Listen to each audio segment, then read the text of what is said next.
Lenny, my name is Graham Elwood. I am joined by good friends of mine. Both have been on the show together and separately, and Pasta from the Convo Couch. How are you doing? I know you are joining me because, well, one, you just were at a Black Lives Matter protest. We can talk about that in a little bit, but we really wanted to have you on the show because our good friends at the CIA, Google and YouTube, said that you got a copyright strike for what? What happened? They pulled your channel down? So it wasn't even a copyright strike. We get a copyright strike all the time for like random crap. We got one for Bolivia, one for China videos recently. But the first warning we had a while back was when we covered Super Tuesday primaries, and we were covering the election process and all the shenanigans that went on. And they took that live stream down in the middle when Pasta and Nico were here, and I was on the ground reporting. And they didn't really give them an answer, but it obviously had to do with the elections. Now, this time, they gave us a full strike. And if you're not familiar with YouTube's strike policy, it's 3 strikes, you're out, so to speak. So we have 1 strike. And we appealed the strike. And breaking news here, they just denied our appeal. The strike was for a Wayfair video where we talked about the TikTok videos that were coming up regarding the Wayfair cabinets that were about $14,000, between $10,000 and $14,000, and had the names of all these children. And Johnny did a really thorough investigative journalism on it. He brought up the receipts. He brought up the FBI files. We didn't assert anything with certainty. We were just discussing it and bringing it up because our sister, who is on TikTok all the time, was talking about how we needed to cover it and how she thought it was weird. And, Wayfair never denied that the cabinets were priced like that. They simply said, oh, that they're what did they say they call the cabinets? They called them the industrial grade cabinets. So we went on to look at the prices, and the industrial grade cabinets were never anywhere close to that expensive. But anyway, so 3 months later, they take down this video and they give us a strike for it. And their whole thing is the fact that it's cyberbullying and harassment. So somehow that video is somehow cyberbullying and harassing somebody. We don't know who. But Wayfair, I'm guessing, I don't know, but we weren't doing any of that, and we just appealed it and they denied it. So we can't stream until when did they cut it? I think next Friday. So I mean, in all fairness, it isn't nice that you're bullying little old Wayfair. It's not fair. I know. That you guys are bullying a big billionaire corporation. That is the most ridiculous thing I've ever heard. So now corporations can be bullied. Oh, wow. This is like, it's showing you it's awful that it's happened to you guys because you guys do great work. But in some ways it's kind of hilarious. They're so transparent on their bullshit. It's so transparent now. I mean, this is the stuff that like jackboot totalitarian countries, governments do. I mean, this is like the stuff that we laugh about North Korea, right? The crazy stuff that North Korea and Kim Jong-un does. Oh, wow, that's a crazy dictatorship. It's happening here right now. And people like don't want to wake up to that. So, I mean, I don't even know what to say. Like, because I feel like I want to be cautiously optimistic that like more people are waking up, but then I just talked at the top of the show. My subscriber number just dipped a little bit on YouTube. I was at 73,000 and it's dipped, and it's like impossible. I go live 4 or 5 days a week. I drop 2 to 3 clips a day and I'm losing subscribers. I find that very hard to believe. And so, I mean, it's also should be mentioned as I simulcast here on Rockfin. It's one of the things we talked about over a year ago when you guys got kicked off from one of the debates. I told you, I said, that's why I'm on Rockfin. It's my backup plan because I really see YouTube zeroing in on all of us at some point. I'm glad Jimmy Dore finally got on it because I worry they're going to come after him at some point. Yeah, they are. The way he's talking lately, he's got to watch it. He's got a bullseye right now on him, because he's completely done with this Democratic Party. And we can't escape the fact that Susan Wojcicki, who is the CEO of YouTube, is a big time Hillary Clinton donor. She gave $50,000 to the Hillary Victory Campaign Fund, some victory, right? Literally, and that was in 2016. And literally, the two things that we've been hit for are what? Pedophilia. We're talking about pedophilia for Wayfair. Oh, we can't do that. Bill Clinton, no way. Hush, hush. Let's throw that aside. And the elections covering Super Tuesday. Oh, we don't want people to relive that 2016 primary in which the Democratic Party admitted in court that not only did they cheat, but they had the right to cheat in a room filled with cigar smoke and whatnot. So it's getting scary out there right now. And, we're election people and we're gearing up for election day. And sure enough, it's like they started digging through our stuff and, listening to her, Susan Wojcicki, in an interview in CNN, she's like, we got scouts looking all over the place. Yeah. We're going to pull stuff down on election night if they don't report stuff from, what did she say? Dependable, trustworthy news sources and stuff. Yeah. And, pretty much. Which is mainstream media. Yeah, exactly. So, I mean, it's scary times. And I firmly believe a lot has to do with not only the pedophilia, which they want to kind of silence right now. And you can see them making a push out there. They were questioning Donald Trump about QAnon, and they want to kind of just push that back. And as obscene as it may be, pedophilia still exists, and we should be looking into it and talking about it. And the elections, the elections, if you understand the elections systemically like the Convo Couch does, you're going to be a threat to them because you're going to expose their tactics and wake people up to it. Well, they're pushing back hard. So what we need everybody to do is to go over to that backup plan you told us about, Graham, and get on Rockfin and subscribe and watch us over there because who knows? Fascism has come now full blown in my mind after that Hunter Biden story and all this stuff happening. Forget about it right now. That it just blows my mind. Well, you're seeing, and the thing that's so scary is in the way that Trumpers don't think he's fascist and they don't think Trump's government or the cops are going to come for them because they're white people and they're going to have their Blue Lives Matter sticker and they're going to be fine. And they don't realize how a fascist state works. Eventually they're going to get, or they're going to become full on fascist. I don't know. But the liberals who refuse to acknowledge the degree of censorship and election rigging and the stuff that the Democrats do. And they always go, yeah, but the Republic, yeah. I know the Republicans are got it. I got it. The Republicans are corrupt. I got it. It's like, that's not what we're talking about. They refuse to acknowledge that. And what happened? And they just fall into this stupid tribal my team. So I don't like Trump. Trump's awful. Biden's my guy. So anything negative you say about Biden, I'm going to just say nope. And they don't realize after the election. Oh, we'll push him to the left. Yes. Because that's never happened. Obama didn't go to the left. Bill Clinton didn't go to the left. Jimmy Carter only had one term. He was already pretty left. LBJ absolutely didn't go to the left when he upped bombing. JFK was going really hard left and then caught a bullet in the head. His brother caught a bullet in the head for wanting to continue that left policy. Truman, Eisenhower did not go left. Oh yeah, FDR. Yeah, that guy, he went left. The guy that ran on the super left populist platform, he went left. So we'll just hope that Joe Biden miraculously abandons his 4 decades of being a really nice Republican and he's going to go to the left. And they don't want to see this blatant censorship. They don't want to see it. They talk about how bad Fox News is, but they don't want to talk about like what's her name? Susan Wojcicki from YouTube and what YouTube. Yeah, whatever the fuck her dumb name is. She can go fuck herself. It's like I'm so like they won't wake up. And part of me is like, I don't know. I want to be involved with the solution. I mean, literally, it's a coin toss any day. Anytime you were to, you could ask me every other hour and I'd have a different opinion. Part of me is like, oh, we're going to do this. And another part of me is like, well, America, you're so goddamn stupid. You're so stupid, whether you're a dumb neoliberal or a stupid fucking Trumper, you're in that dumb cult, or you think Kamala Harris is a yes queen.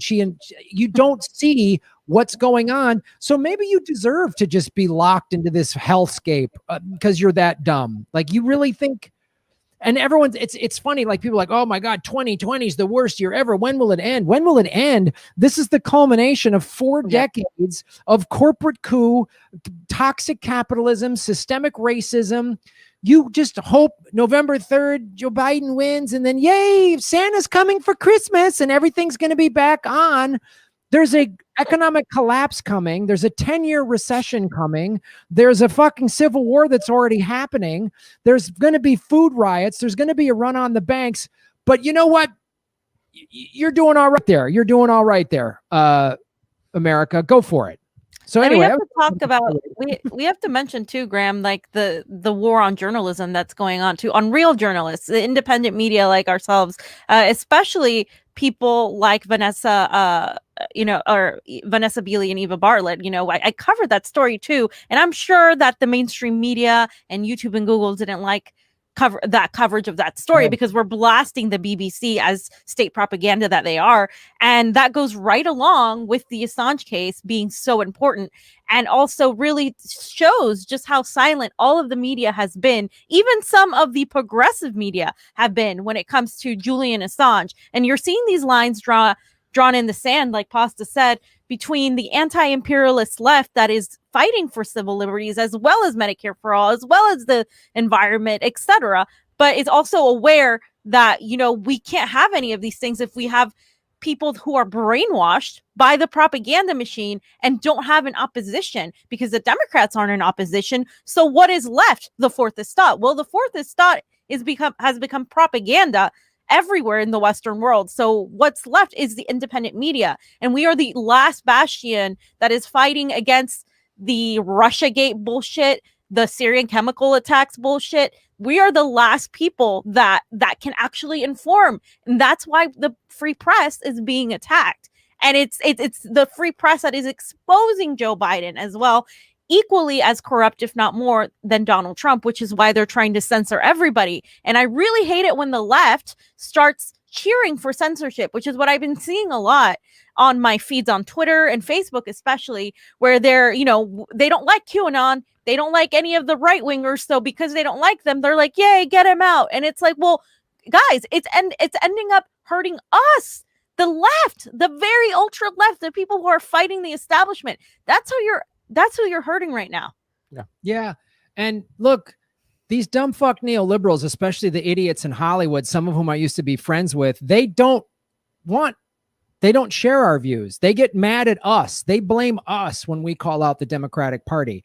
Like, I've lost friends over this. I mean, so I just it's like people don't. And the other thing that's not taught in America is how Hitler got to power. Americans just know, oh, Hitler was bad and he did all these awful things. And then we won World War II. They don't realize the years leading up to it, before the neoliberals in the Weimar Republic, who if you read abandoned the working class.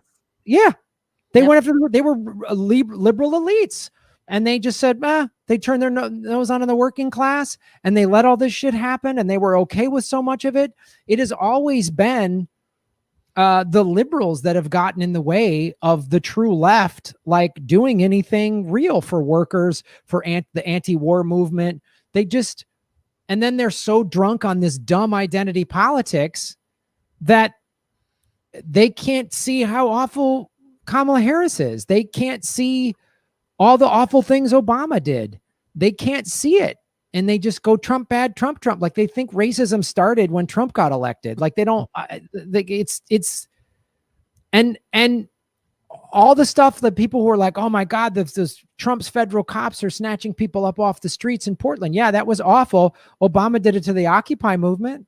In Ferguson. That's both places. He used the FBI to go after the Occupy movement, to put people in jail in Ferguson that are still into jail this day. So and he always does what? Wash his hands on Dapple. Yeah, exactly. And what does he do? I mean, and this is the scary part to me too, because I think we're going to get somebody much worse than Trump. Somebody who's way more sinister, way more, an actual like that's going to understand every single facet of it right now. This is just the pre-show to that, what's really to come.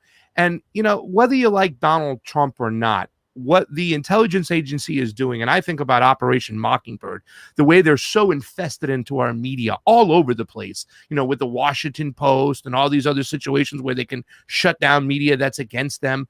Whether you like them or not, the intelligence community, got caught red-handed trying to pull off a soft coup, the FBI and the CIA, along with the assistance of the Democratic establishment.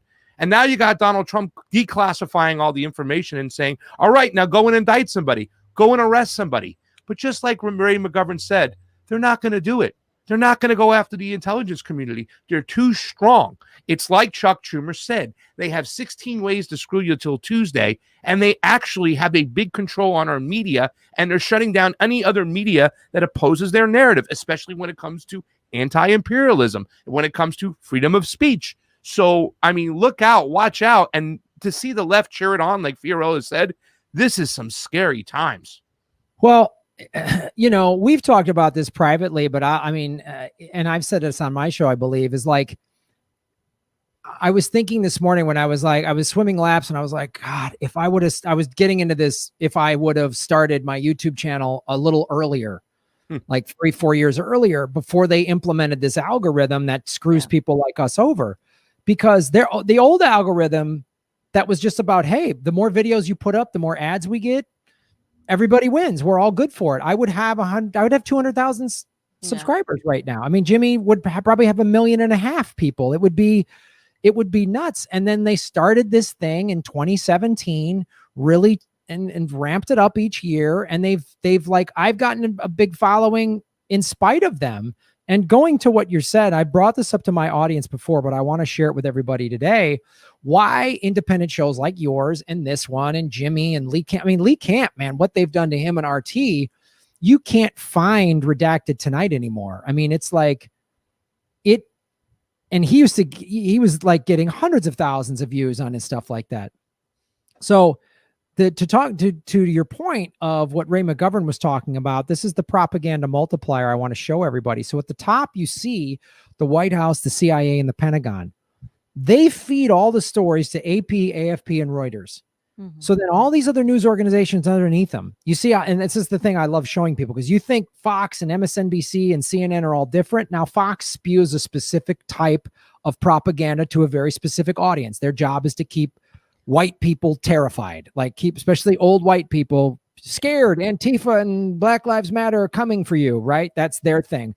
But they all still spew the same bullshit. And all these networks always get along when it's always talking about war. So you see everybody below there, Fox, CNN, the LA Times, the New York Times, NPR. You would think, oh, wow, those are all so different.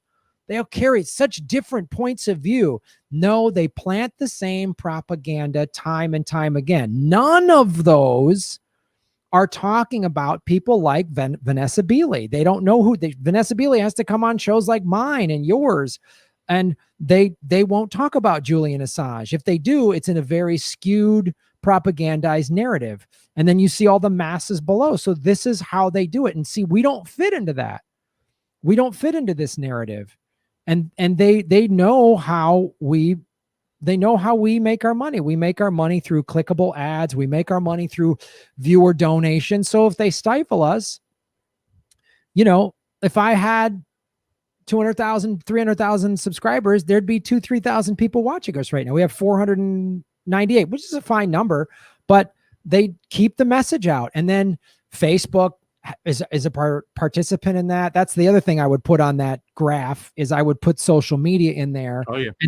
And then all the Hollywood studios, because like I had Vanessa Beeley on the show and she talked about the scam of the white helmets. Now, let's not forget, there was a doc about the white helmets showing that there were these freedom fighters that, miraculously made it to the Oscars. Like, why did it make it to the Oscars? Oh, it just, and this is how they control everything. It was a runaway hit at the festivals. Well, that's all planned. They put it in the festivals like Sundance and Tribeca and the big ones like that, right? And then it wins all these awards, and everyone's like, oh man, the CIA pushes all of that. Because if you're gonna go like frame by frame, which movie is better, it's Gaza Fights for Freedom. But Abby Martin's movie is never going to get that kind of traction. It's never going to get that kind of traction because it doesn't fit the narrative of America, which is all about war and oil and profit. So that's why shows like yours and mine are dangerous. And that's why they got to keep our views low and bury us on YouTube.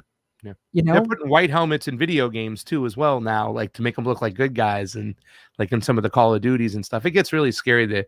The propaganda, the programming. It is exactly what it says it is. It's the programming. Yeah, the fact that it's in video games, and then Call of Duty is advertised during, NFL and college football to get young, mainly teenage boys and some girls join up. And then you'll watch, especially when you watch football, you'll see a Call of Duty ad and then a like Marine Corps or Army recruiting ad right next to it. And they look similar. Like, hey, go fight for the Marines and you get to play this fun video game or these other, like, it's crazy. And you see how they sell that constantly. They have infiltrated every single aspect of our lives. They run social media, they have control of our phones, they have control over all of it. So when shows like ours pop up and get a little steam, they're like, uh-oh, this is bad. And they're going to try to, the fact that anytime you do an anti-war video, anything that has Syria or Iraq or Yemen in the title, it gets demonetized. They started that years ago. So it's just that right there is a form of censorship. Like, oh, you can put whatever you want on this channel, but if you want to make money, it better be a funny cat video. Right. And one of the things that's also happening is the Biden voting push, like that is completely relying on you have to vote fascism out. You have to make sure you vote for Trump or against Trump because we want to make sure to get rid of fascism and we don't want fascism. It's like, well, fascism is here. It's just here in a form of censorship. It's here in the form of propaganda, of lies, and the media is complicit and they are now showing their true colors very blatantly, as you said, extremely blatantly against the people who threaten the status quo. And you'll notice that Donald Trump and Joe Biden, when they go at it, Joe Biden says, if you don't agree with me, you can vote for Donald Trump. He'll say it multiple times. He said it at least twice that I've heard him say, if you don't agree with me, vote for Trump. But you'll never hear the words vote third party come out of his mouth. Yeah. Because it doesn't matter. They'd rather have you vote for Trump than you vote third party because Trump is still going to be the status quo. People are still going to be rich. The poor are still going to be poor. The shit's going to go down. The economy's going to collapse regardless of who's president. So they don't care if you vote for either one of them. What they care about is if you realize that neither of them are the solution. And then you start realizing we need a third party or we need to support a third party. We need direct actions. We need a general strike. That's what they don't want to do. And the channels that are talking about these things and elevating people's consciousness are the ones that are obviously the biggest threat. And I think this is only going to get worse for us. Yeah. I think we're going to have to be extremely loud. And I think we have to disrupt the comfort of a lot of these people, just like these young people were doing in Beverly Hills, marching in Beverly Hills, because guess what, Graham? You can march in downtown LA or in South Central LA all you want, but those people are already poor. The cops don't really care that much. But the moment you march in Beverly Hills and you start chanting, eat the rich, and you start talking about the ills and evils of capitalism among, Louis Vuitton, Chanel, and one of the richest cities in this country, that's when you really start waking people up. And what we saw today was a lot of minorities who were standing on the side of the elite, because then there's a certain point where this isn't just about race and white supremacy and racial justice. There's a point where you reach the economics of it. And that's when you realize that this is a class war in itself as well. And those protesters today were really realizing that. A lot of them, I don't think, really had realized it until that moment where they're seeing people who look like them, but those people who look like them are at brunch and there's like a sense of like just rage in them. Like, why aren't you out here supporting this cause? Well, there's that class divide that's right there too. Yeah. Well, before we get into that protest, I definitely want to spend some time on what you guys saw today. But before we get into that, tell people like how they can support what you're doing. I talk about Rockfin a lot, and I say, look, it's free to sign up for Rockfin. And then if you want to do the $10 a month, you get bonus, you get Convo Couch's bonus content, you get mine, you get Richard Medhurst, you get Jimmy, you get Ron Placone, you get Nico House, you get all these people that are out there, Whitney Webb. So how can people support what you're doing, since you guys basically can't go live? So you can drop videos, but you can't go live. No, you can't drop videos, can't upload for a week, can't stream for a week. So we have to wait. So the only out we have is Rockfin. And by the way, Fiorella, Joe Biden did say you can vote for the other Biden. Let's not forget about that. He didn't just say Trump. He did say you can vote for the other Biden. But yeah, you got to get over to Rockfin. Right now, the only saving grace we have is Rockfin. And we really need to amp that up pretty hard, because we know the people at Rockfin, they haven't suppressed us. They've let us do what we want to do. They reward their content creators. You talked about all this whole thing with YouTube where you would make so much money back in the past. They're just plainly robbing people right now. And they go, well, it's the algorithm. Yeah, well, that algorithm was written by a person and it has an intention.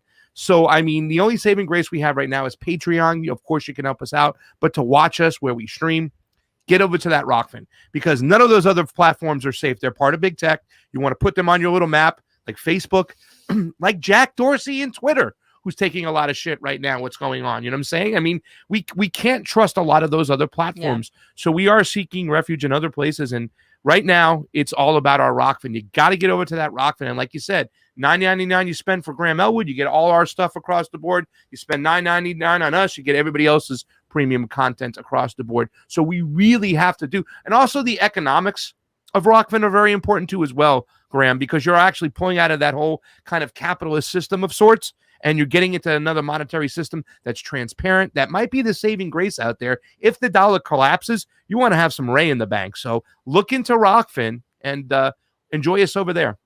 Yeah, it's so everybody who's new to this it's blockchain, so it can't get hacked. And also by being blockchain, and then what they do, just to explain it to the viewer. So if you're new to cryptocurrency, believe me, I was like, huh, what? I'm getting more knowledgeable on it. So don't feel bad if you're like, I don't get crypto at all. So here's what they do. Rockfin mines its own token. It's called a Ray token, right?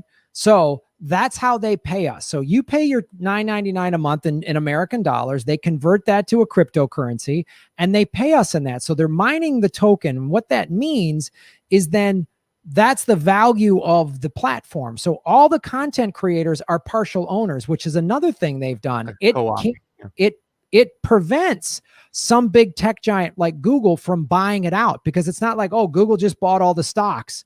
Nope. They would have to buy up all the Ray tokens. It would be an impossible thing to do. So that's why it's critical. And also, I've been starting to have more crypto people on my channel talking about this. I had Rosie Tran on, I had Christy I on. I'm having more people on to talk about, because the United States economy is going to collapse. I wish I was wrong. I hope I'm wrong, but all these financial experts, people that are 10 times smarter than me, are saying this. That's why I have personally started to convert more of my Ray tokens into other crypto. I have Ethereum, I have Bitcoin. Get knowledgeable and learn about that. And it's another way we can take this back, because a decentralized currency actually takes the power out of the centralized banks and gives it to the people. And so it's another reason why Rockfin is the long-term solution for content creators like us. Well, and then what's your handle is at the Convo Couch? Yes. Yeah. Okay. At the Convo Couch on Rockfin, Twitter, Facebook, Twitch. And we also have a PayPal at the Convo Couch as well. Yeah, we have our website too as well. Yeah. You know, and Graham, I just want to piggyback on the fact that when you talk about the mining thing situation, mining are simply just math problems to extract these coins. And the more people mining, the bigger the problems are, the bigger the math problem is. Now, here's the thing to really pay attention to. A year ago, Xi Jinping in China has made it legal that you can mine it in China. 50% of the Bitcoin that's being mined is being mined in China. So you can see if the dollar fails, this is going to be something people springboard to right away, because now it's just the floodgates are opening up. And Ethereum and Bitcoin are the two big ones. Rockfin being a Ray token, being a part of that Ethereum. You want to get into this, ladies and gentlemen. And I'm not saying that you have to put all your money in it. Like my mother, I told her, get away from your money manager. dip your beak, get a little cryptocurrency, get it and hold on to it. God forbid something crashes, you have something to fall back on. And I really think it's going to be what you talked about the other day, the way Bitcoin is going to be worth so much. It might dip a little bit when people get rid of some of it, but then people are going to come on in and it's just going to shoot through the roof. Yeah, I've been watching video after video, all these big banker hedge fund people who literally were quoted like 6-7 years ago going, Bitcoin is a bunch of nerds online, it's worth nothing, are now putting huge. JP Morgan Chase put tens of millions of dollars. Square put $50 million in there. These big banks and hedge funds are taking their millions of dollars in assets and converting them to Bitcoin because they see the dollar collapsing. So if those people are doing that, we should all do that. Of course, so you can support me at rockfin.com/Graham Elwood. You can go to patreon.com/Graham Elwood. I have a Venmo, Graham-Elwood, PayPal button at GrahamElwood.com. Those are all great ways to support the show. Hello, welcome to the Political Vigilante. My name is Graham Elwood. We are here with Pasta and Fee from the Convo Couch, who were just talking to us about getting a copyright strike from YouTube, which is a form of censorship. But you also have been very active covering protests in the streets, not just here in Los Angeles, but also you went up to Portland, you've been to Seattle. And you're saying you're noticing an interesting kind of trend that's happening in the locations of the protests, because you were just at one in Beverly Hills, which people are starting to wake up that this is class warfare. So what did you see today, and what have you been seeing at some of these recent protests? Well, today, and this group of protesters are actually really good at doing this. They initially, when they first went out, they would stop by little areas and educate people on like what the dispensaries, for instance. They would talk about how many people are in jail, and at the same time, there's dispensaries being run for profit for business. They would talk about the warehouses or the stores that would outsource labor in like Malaysia and use women and children for labor. They started educating people, and so now they've gone back to Beverly Hills, and they're going through like Rodeo Drive and this area by Roxbury Park, and they started talking about capitalism, and they're shouting "Eat the rich," and they want to go after the elite, because what they're seeing is that the police have been extremely violent towards them. But when it comes to protecting the rich areas, that's when they care about it. They don't really care about protecting South Central LA. They care about protecting the elite. And you don't see any homeless in Beverly Hills, not because homeless people decide that they're not going to go there, but because the police push them all the way out to the poor minority areas. That's what they do. And so, seeing them kind of take on the shift, and also seeing the young people there who have been protesting for racial justice start to realize that people who are a lot like them in race are actually on the other side standing against them, because they are silent and because they're complicit and because they are comfortable. And they started talking about, you are too comfortable in this. You need to get out of this. This country is, falling apart. They're trying to wake people up to the fact that as rich as you think you might be, as safe as you think you might be, a lot of these people, they're not going to be saved. They're also going to suffer. And I think it goes beyond the 1%. It goes to the 3%, to the 4%, all the way up to maybe perhaps the 15 to 20% of people who are trying to keep up with the Joneses, who are trying to be a part of the elitist system. And I think that's finally like getting into the minds of these protesters, where it's racial justice, but it's also class war. And that becomes very, very clear when you go up and you see a lot of minorities who are rich, so they don't care about the racial struggle, because they can buy their way out of it. And so that's something that may seem controversial to some, but I think that can bring a lot more people into this movement if we back it up through the economic part.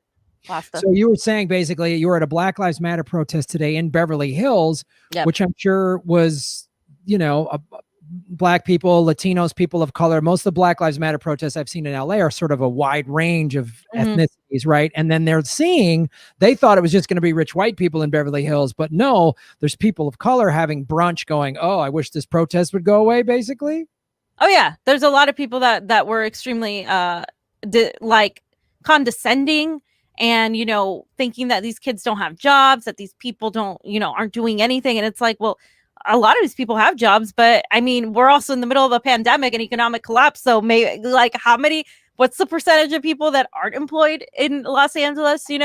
But it's really, they're really realizing this. And I think it's another thing that's happening too, is the people are getting fed up with nothing getting done, right? Because there's still being crimes committed against a lot of poor people and a lot of people of color, but a lot of poor people, the crimes are still being committed against them, and the media has fallen silent on it. You notice that unless there's looting, or if there's anything that they can get a hold of, they don't talk about the protests. When the protests are peaceful, they don't really care about them. It's only if they can find a way to really polarize people, and I think there's a way to that through the economics of it, because it's going to affect so many people. It's going to affect more people than I think we know. And I hope we're wrong, and I hope we're not good at, the economy isn't going to collapse. But just like you, I've been hearing very, very aware and intelligent economic people who study economics literally say the dollar is going to go down,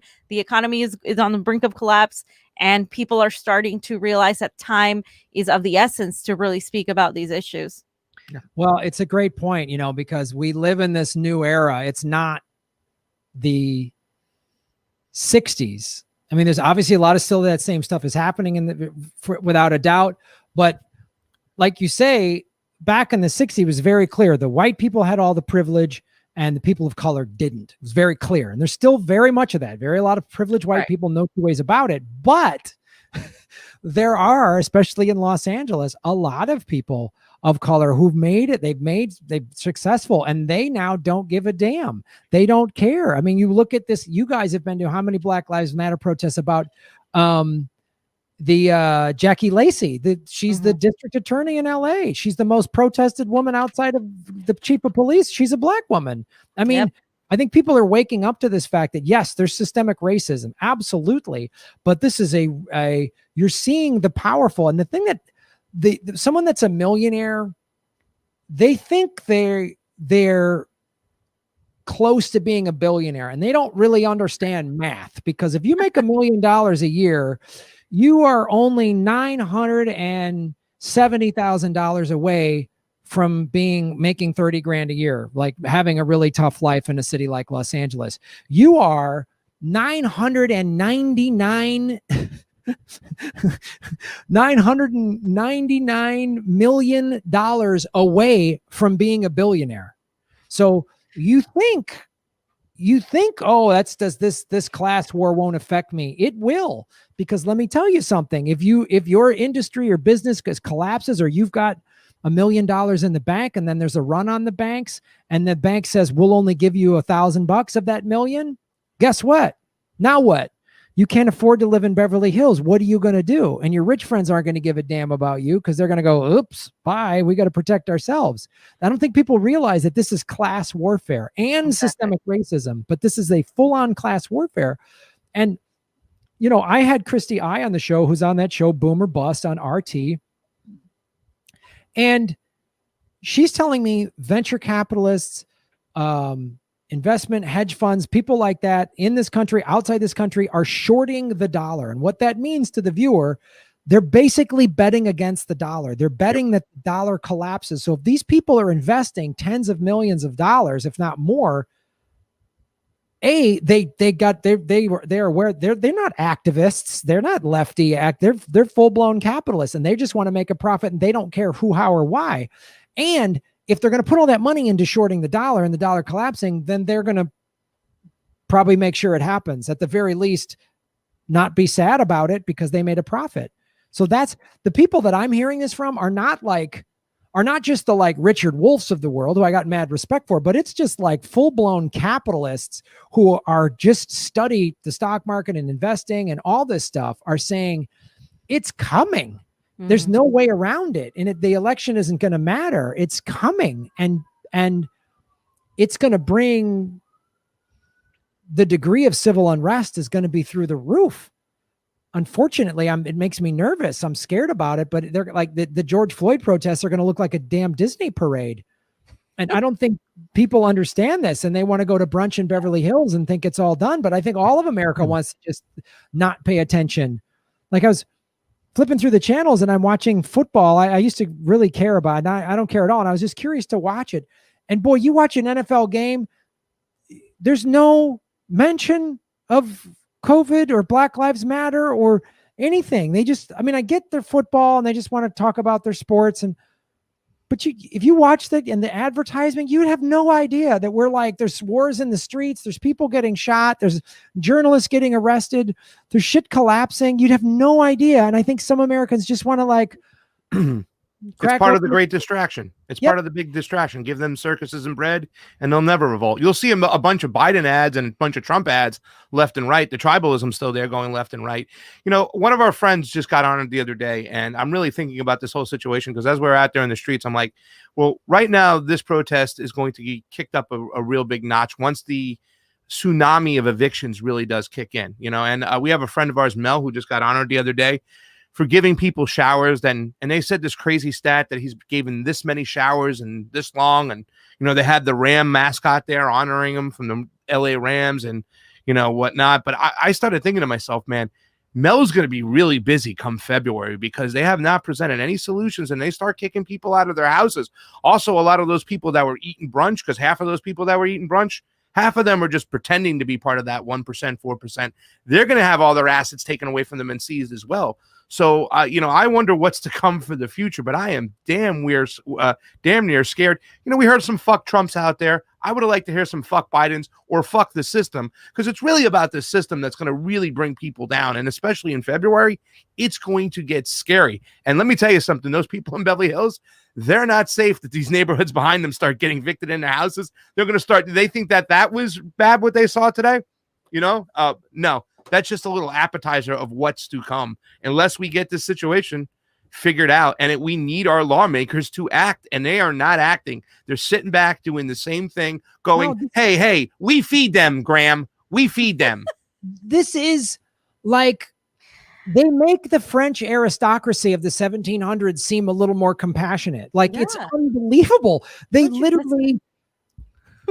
They're doing absolutely nothing. Like, it's these two inept parties having some kind of like junior high slap fight over the next stimulus bill. Like, I think I'm going insane when I'm like, Steve Mnuchin is the one making sense. Steve Mnuchin. Okay. Wow. Okay. I guess like, and I don't think, and you're right. Like, look, man, I saw it in Santa Monica, the end of May, which Santa Monica is nice. It's a nice beach town. It has rent control. It has some kind of working class people, but for the most part, it's a fairly affluent, mostly white, nice beach town. And the riots came to Santa Monica, and Santa Monica, the chief of police, she just resigned because she was a full-blown idiot. Yay, diversity. She was awful. She had the police department only go after the peaceful protesters and then left the promenade. She didn't, so that they calculated it. People came in, looted, starting loot specifically, and then everything went off the rails. And the city of Santa Monica still hasn't like recovered. There's still boarded up buildings. There's some places trying to open. A bunch of my favorite surf shop that had been there 32 years, ZJ's Boarding House, opened in June and July, and then in August it had to close. And that's just going to keep happening.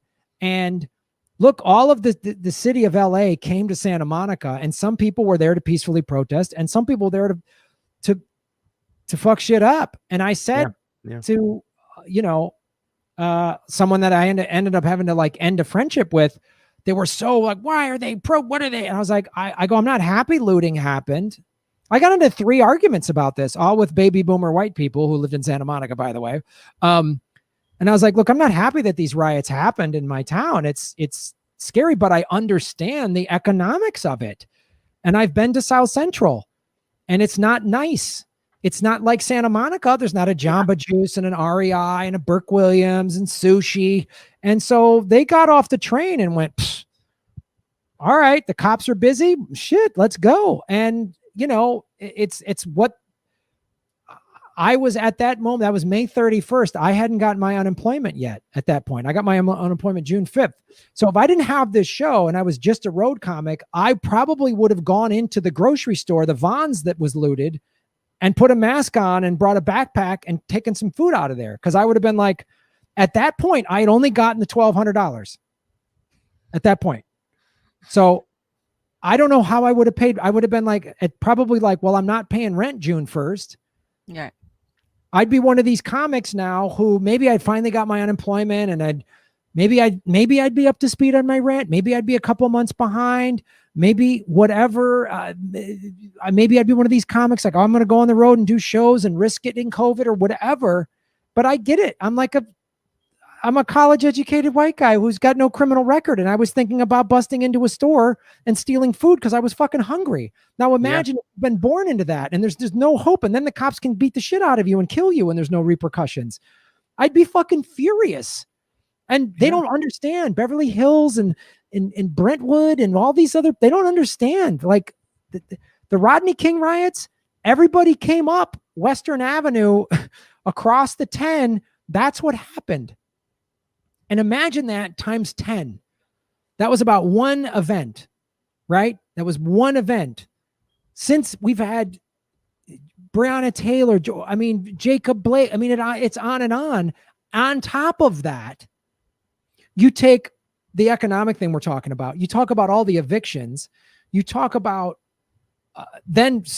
sections of LA that are so rich and they're just like, oh, what are they protesting? Like they're so out of touch and like my former friend was like, why are they taking a knee? I don't even know what they're protesting for. I'm like, where have you been?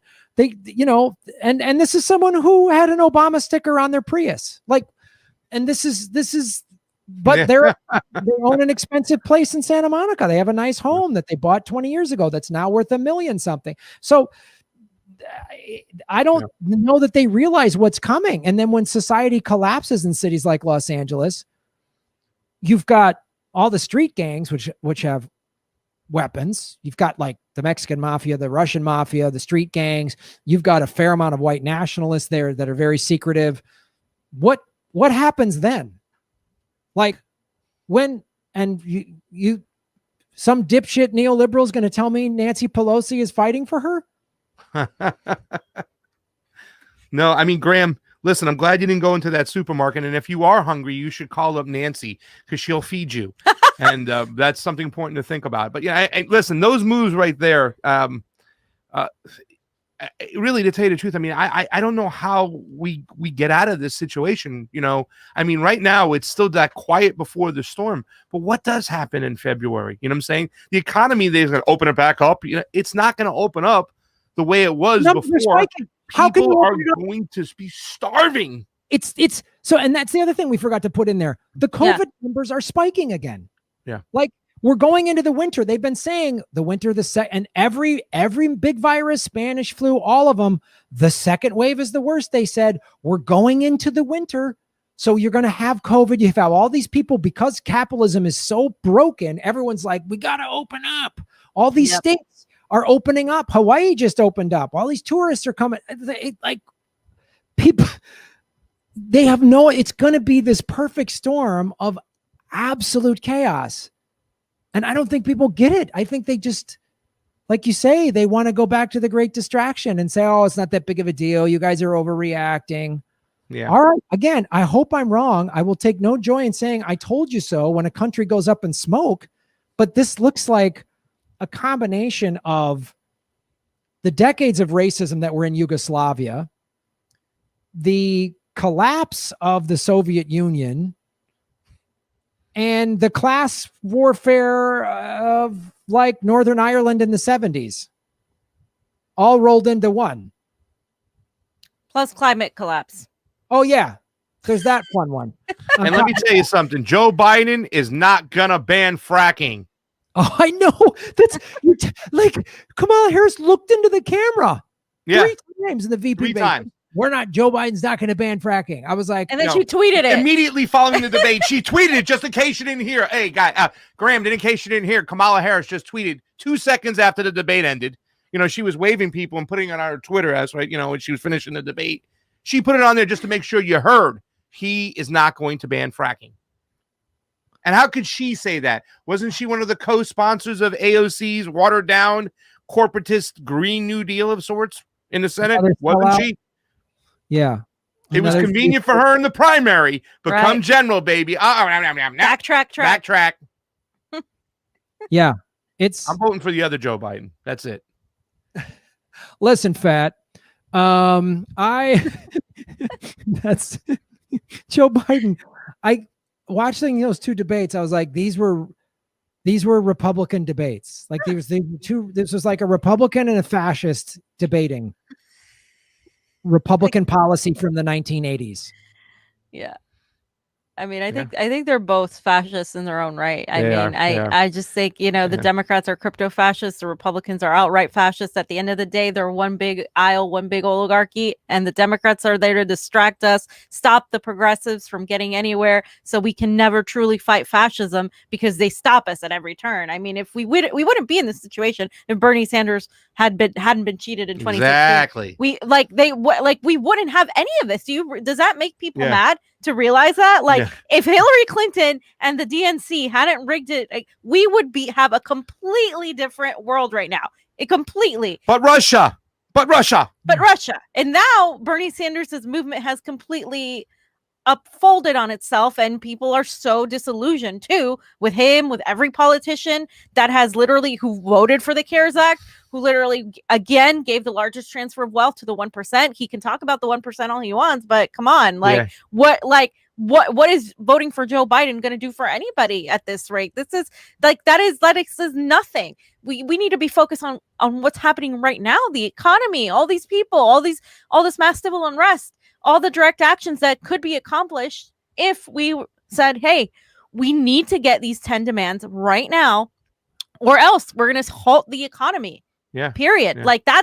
That's what we should be talking about, but we're not talking about that because people are too busy fighting about why they need to vote for Joe Biden or not. And and this is where America fails. This is where we don't do what the French would do. This is where we don't do what any other country would have done right now. They're censoring their free speech. They're not giving you health care during a pandemic. They're not giving you crap regarding rent and evictions. They're not doing anything for you. So why aren't you out in the streets protesting that? Why is there only 50 people protesting for Black Lives in Beverly Hills? Where the fuck is everybody else? That's what I want to know. Yeah. And they're not going to go there until they get uncomfortable enough. Yeah. And unfortunately, I think that has to happen for people to actually fight back. Yeah. And if you haven't seen this right now, what's going on with this COVID situation, the way we've been treating, we have zero friends in Washington. We have zero friends in our Congress. We have no help whatsoever. It's hard for me to even argue with Fiorella when she says, hey, man, you better get out of that electorate. That's not the only way to go. And in fact, it's not the way to go at all right now. Our ass needs to get out into the streets because we get no love, no help, nothing from these people over here. And it's scary, scary, scary times. I don't know what's to come. I mean, just save a seat for me over there. You might see it sooner than later. Yeah, man. It's all these people that right now, they protested a little bit in June and they're back to brunch and they're watching the game or whatever. They're going to be forced on the street one way or another because the evictions are coming. The economic collapse is coming, and they're going to be forced. And if they don't wake up, I don't know what. And then I think the ruling class understands this, which is why the ruling class is spending so much time. And they've always done this, but they're really zeroing in on trying to make this seem like a race war to distract people from the fact that it's a class war, not to diminish the systemic racism in this country. But as you saw in Beverly Hills, it wasn't, there was people of color sitting at brunch going, oh, you kids, go get jobs, and they're sitting there probably, like Pasta said, having brunch on their credit card because they want to pretend that they're fancy and rich and they can't afford it. So yeah, it's going to be interesting to see what happens again. Like we all said, I hope we're all wrong. I would love to be wrong, but if I and you and all these other experts are right, America has no idea what's coming. It has no idea. It has no idea what it's going to look like. Yeah. And maybe when these evictions happen and it's a lot more rainbowish out there, a lot of these, white people realize too as well that they're not safe. And, everybody understands like, hey, man, we're all in this together because we're all homeless right now. Maybe we'll see a great leader emerge of sorts and just, come together. I don't know. I mean, well, they realize that the it's these fuckers at the top, the corporations, the elites, the billionaires that we have to go after. The Jeff Bezos of the world, the Bill Gates of the world. It's those people who run the strings behind the scenes, who also run the politicians. The politicians are just puppets at this point. Yeah. And so once people start seeing that, that's what they don't want. This is why they're polarizing the media on the right and polarizing the media on the Democratic left, which isn't even the left, but they're putting their own little narrative spins on everything to keep people polarized, to keep people from realizing who the real enemy is. And once people realize who the real enemy is, that's it, game over. That's and they know this. Yeah. And where's all the money going? We're still dropping bombs in Afghanistan as we speak. That budget's still going up, and the Democrats, Adam Smith from Washington, what I'm saying, he was the chairman of the committee writing out the bills, whatnot. They're going close to 800 billion next time, whatnot. So I mean, bombs are still dropping, people are starving. We have no health care here in America during a pandemic, and then people are trying to push a guy who says he'll veto health care and he's not going to ban fracking. Where the hell are we? We are lost. Yeah. We have no leadership. There's no leadership. That's why it's all breaking off in all these fractions and these white nationalists and everybody. It's because there's no leadership. So people then run out to the extremes and the fringes and whatever else. So, well, I really appreciate the work you are doing. And I know YouTube has put you on a strike for this week. So it's another reason for everybody to go check you out on Rockfin. Which is a platform I'm on. It's blockchain, it's cryptocurrency. You can sign up to Rockfin for free and watch anybody on the platform's free content. I got plenty of free videos. And for $9.99 a month, basically $10 a month, you get access to everybody's premium content. So, and then we all get paid with cryptocurrency. So check that out. Fee and Pasta, where can people follow you and support you and do all that? Of course, Rockfin, but where else? Well, go ahead. I was going to say, Graham, I just want to say also, I'm glad that you sold out to Big Kale over Big Honey. I never liked the fact that you were a bee apologist, so I'm very happy about that. So up the kale and send us some. He's still as obnoxious about the most obnoxious is right there. Because I don't, new vegan like that. Even though he ate meat for like 40 something years. I haven't done it since I've been open, since I saw the vegan Jesus, or like understanding it and stuff. I love it. But yeah, I mean, about the Rockfin. The Rockfin is still the most important thing. Please, ladies and gentlemen, get over to that Rockfin. I really can't stress it enough because of the behaviors of big tech and what they do with we're on Facebook. We have a Twitter, we have a Twitch, but Twitch is owned by Jeff Bezos. Mm-hmm. How long can you count on them? So yeah, you can hit us up on all those other outlets, Twitch, Twitter, Facebook, if you like. But please, I can't stress it enough. Get on over to our Rockfin. If you have a few bucks, we do have that PayPal, and we do have a Patreon as well. And we look forward to seeing you. And Graham too as well. You know what? I just had to start here and stuff because we all, when we started this thing, wasn't this whole situation as I saw this today, wasn't this really tailor-made for Bernie Sanders? This shit was tailor-made for him. And it's just a shame. We need some help. But this was just like a setup. When you set it up and somebody can spike it down, man, did we miss the opportunity. He quit missed it at the worst moment I've ever seen. Even if he wouldn't, let's say he still got screwed in 2016, but now he was the candidate. He was the Democratic nominee. Imagine everyone would be like, oh, this is a slam dunk. He's going to give us health care. He's going to give us UBI. He's going to do all these things. He was put literally in the perfect moment in history. That debate on March 15th, everything had just been shut down. America was shut down. The numbers were spiking in New York City. COVID had finally hit America, and America was like, oh God, COVID is real. That debate, that last one with Joe Biden, and he went soft, and my friend Joe Biden, and then a couple of days later, he quit. That was a moment. That debate right there was the moment we would be talking about for years to come. Bernie went, okay, I see this moment in history. Step forward. I'm the leader. I'm the guy that can beat Trump. I'm the guy that can get us through COVID. Imagine right now if Bernie was just constantly hitting that message, because he could talk about student debt forgiveness. I don't know if people realize this. 85% of all student debt is federal. by the president, by executive order, doesn't need Congress, can just sign a piece of paper, boom, couple $1 trillion in debt gone, infused back into the economy. Bernie could saying, I will make sure you won't get evicted if I'm president. I will save your homes. I will save your businesses. I will have better testing. I will have PPP. We will have masks made in America, whatever, man. My Green New Deal is going to get us out of this. He could be doing all of this. And instead he quit to support Joe Biden. So he's now like this really efficient tweeter. He's a quitter. I'm just, the Democratic Party, AOC, all of them, they're fucking bullshit. They're all bullshit. And it's not going to matter about this kangaroo court election that's going to happen. And, you know, unfortunately, it's going to take everybody getting evicted to stop them. When they can't afford brunch and they're living in their car, they might show up at a protest. Yeah. Can say it better. Thank you so much for taking the time, and I really appreciate the work. You guys do fantastic work, and shout out to Johnny on the 1s and 2s there. And we will we'll have you back on the show soon, and whenever you want me to come back on the couch, let me know. We'll do something on election day, even if it's, you know, just on Rockfin. We'll be going live. We'll be on each other's shows. We'll make that happen.